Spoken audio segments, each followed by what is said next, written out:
महाराष्ट्र बँकेसमोरील विहिरीसाठी राष्ट्रवादी काँग्रेस शरद पवार गट आक्रमक झाला असून आज त्यांनी नगरपरिषद प्रशासनाला चांगलेच धारेवर धरले। यावेळी त्यांनी नगरपरिषद प्रशासनाला निवेदन दिले असून उद्या विहिरीसाठी भीक मागो आंदोलन करण्यात येणार असल्याचे सांगितले आहे।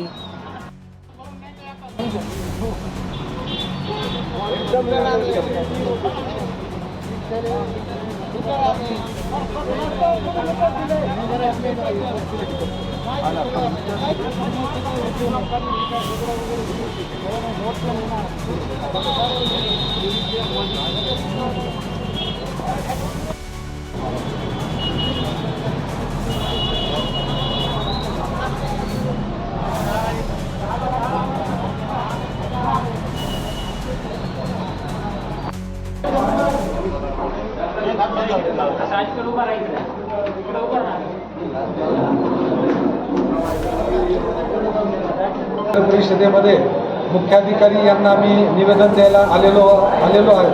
सर्व त्या ठिकाणचे जे व्यवसायी छोटे छोटे व्यवसायधारक आहेत हे पण या निवेदनामध्ये निवेदन द्यायला आम्ही आलेलो। गेल्या एप्रिलपासून आम्ही नगरपालिकेला त्याचं निदर्शनास आणून दिलं की निजामकालीन महाराष्ट्र बँकेलगत जे विहीर आहे ते बुजवण्यात येऊन त्या ठिकाणी अतिक्रमण होत आहे आणि एका धनदांडगे व्यापाऱ्याला त्या ठिकाणी ती जागा दिली जात आहे। हे आम्ही मुख्याधिकाऱ्यांना आपल्या निवेदनाद्वारे त्यांना त्या ठिकाणी सांगण्यात आलं, त्यांना त्या ठिकाणी त्याची जाणीव करून दिली। परंतु त्यावेळेचे जिल्हाधिकारी माननीय पाठक साहेब यांना पण आम्ही त्या ठिकाणी निवेदन दिलं आणि पाठक साहेबांनी मुख्याधिकाऱ्यांना आदेश दिले की तात्काळ ते अतिक्रमण त्या ठिकाणी काढून टाका। नगरपालिकेची म्हणजे दुर्दैवाची बाब अशी आहे की आम्ही एप्रिलला त्या ठिकाणी निवेदन दिलं आणि जे त्या ठिकाणी अतिक्रमणधारक आहेत त्यांच्याकडनं मेमध्ये त्या ठिकाणी पावत्या फाडून घेतल्या, पैसे फाडून घेतले आणि कुठलंही लिगल प्रोसिजर फॉलो न करता इलिगल पद्धतीनं त्या ठिकाणी दुकान त्यांनी दिलेले।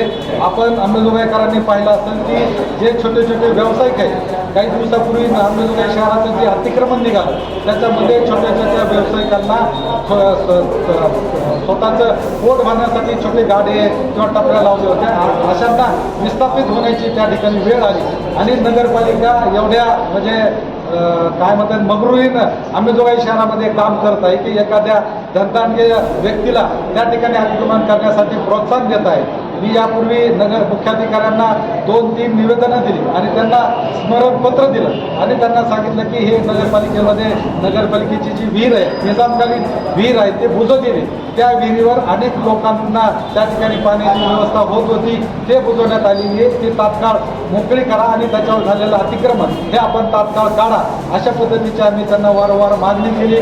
आज मुख्याधिकारी त्या ठिकाणी उपस्थित नाही, आम्ही त्यांना जे प्रशासन आहे त्यांना विनंती केली की आपण तात्काळ ती कारवाई करावी। अंमलबजावणीकरांच्या वतीनं आम्ही या ठिकाणी उद्या मंगळवार सकाळी 10 वाजल्यापासून अंमलबजावणी शहरामध्ये भीक मागो आंदोलन त्या ठिकाणी करणार आहेत आणि त्याच्या माध्यमातून जे निजामकालीन विहीर आहे ते पुनर्जीवित करण्यासाठीचा निधी हे अंमलबजावणी शहरामध्ये या ठिकाणी आम्ही जमा करणार आहे आणि चांगली विहीर त्या ठिकाणी बांधून येणाऱ्या गोरगरीब लोकांना त्या ठिकाणी पिण्याच्या पाण्याची व्यवस्था, जनावराला पाण्याची व्यवस्था करण्याच्या संदर्भातली राष्ट्रवादी काँग्रेस शरदचंद्रजी पवार साहेब आणि त्या ठिकाणचे जे विस्थापित झालेले सर्व टपरीधारक असतील, जे टेम्पोधारक असतील, हे सर्वजण मिळून आम्ही त्या ठिकाणी भीक मागो आंदोलन त्या ठिकाणी करणार।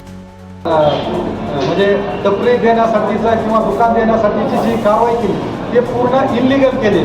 कारण नगरपालिकेमध्ये जर कुणाला एखादं दुकान पाहिजे असेल किंवा नगरपालिकेच्या मोकळ्या जागेमध्ये जर तात्पुरत्या स्वरूपाचं दुकान केंद्र बांधायचे असतील तर त्याच्यासाठी नगरपालिका अधिनियमामध्ये वेगळी नियमावली, त्याचं त्रिसदस्यीय समिती कलेक्टर यांच्याकडे प्रस्ताव दाखल करावा लागतो, त्याचे नगररचनाकार यांची परवानगी घ्यावी लागते, त्याची भाडी निश्चिती करून घ्यावी लागते आणि त्याच्यानंतर जाहीर लिलावाद्वारे किंवा जाहीर दैनिकामध्ये त्याची प्रसिद्धी देऊन ते दुकान केंद्र त्या ठिकाणी देण्यासाठीची कारवाई करणं बंधनकारक आहे. आणि ते जर कारवाई त्यांनी त्या पद्धतीची केली नसेल, आज या ठिकाणी चर्चेमधून असं पण निदर्शनास आलं की त्याची संचिकाच या ठिकाणी उपलब्ध नाही, फक्त पावत्या त्यांनी भरलेल्या आम्हाला त्या ठिकाणी दाखवले. त्याच्यावर मुख्याधिकाऱ्याची सही नाही, अकाउंटंटची सही नाही, कुणाचेच सही नसलेले जे काही पैसे भरून घेतलेल्या पावत्या त्यांनी आम्हाला या ठिकाणी दाखवले. त्याच्या सर्टिफाईड कॉपी आम्ही या ठिकाणी घेतलेल्या आहेत. दर 2 दिवसामध्ये त्यांनी या ठिकाणी अतिक्रमण काढणं अनिवार्यच आहे.